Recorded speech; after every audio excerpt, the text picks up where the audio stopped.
Mga benepisyo sa kalusugan ng kalamansi. Number 1, pinalalakas ang resistensya. Kilala ang kalamansi bilang mapagkukunan ng mataas na vitamin C. Ang kalamansi ay tumutulong magpalakas at nagpapabuti ng resistensya sa katawan upang labanan ang iba't ibang mga karamdaman. Number 2, nagpapaganda. Ang mataas na vitamin C ng kalamansi ay crucial sa produksyon ng collagen.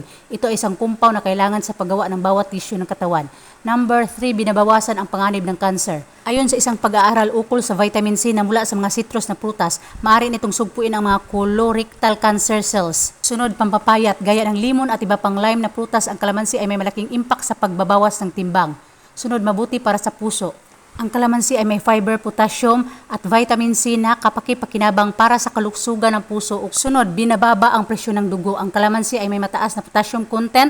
Ito ay may mahalagang benepisyo ng vasodilation na kung saan pinaluluwag nito ang mga blood vessels na nagre-resulta sa pagbaba ng presyon ng dugo. Sunod, nilalabanan ang diabetes. Ang kalamansi ay sagana sa fiber.